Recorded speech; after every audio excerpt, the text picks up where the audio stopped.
there were several things I asked him that he just said, not standard of care, not standard of care. Exactly. So he's okay with telling me what we can offer you is going to kill you, not save you.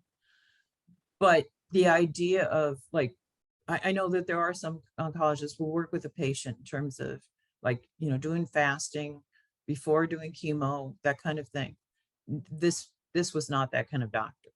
And I even asked him, like, are you aware of cancer being metabolic? And are you aware of Dr. Thomas Seyfried's work? And he's like, I think I've heard the name.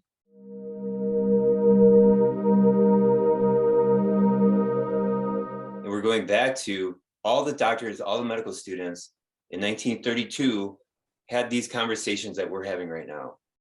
And then by 1961, it was all gone. And I picked that year for various historical reasons, but in the 70s and the 80s, what horrible decades for healthcare. But just in the late 90s and then into the 2000s, then people started talking about ketosis more. Anyways, big pharma has played a huge role in creating the loss, destroying the information that was, well known before World War II and well used before World War II.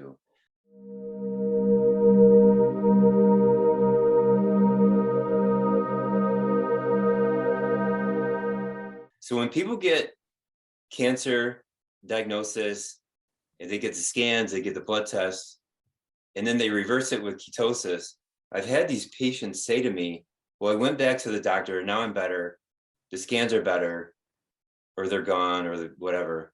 And the doctors say, oh, our diagnosis was incorrect at the time.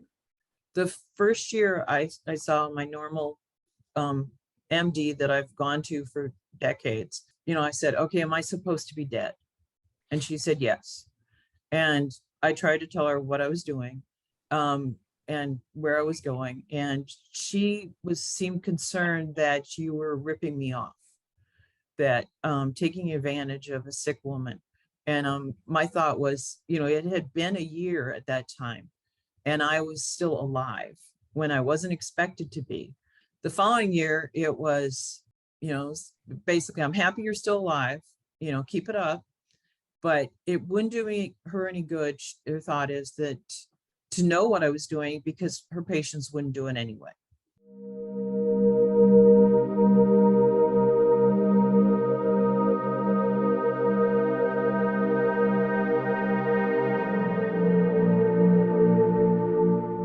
And the reason why it's easy for her to not know is because of the license. For her to say to a patient, okay, ketosis and take some calcium supplements, like that is so out of their license.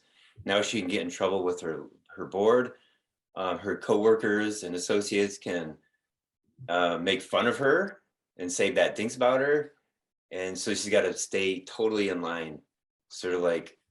Yes. And if somebody asks, well, why, if you're in Iowa, do you go all the way to Michigan? Iowa is considered a standard of care state. And that means like naturopaths are illegal.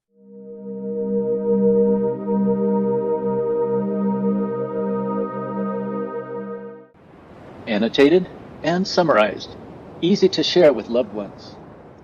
The description below the title for this video has these summary points.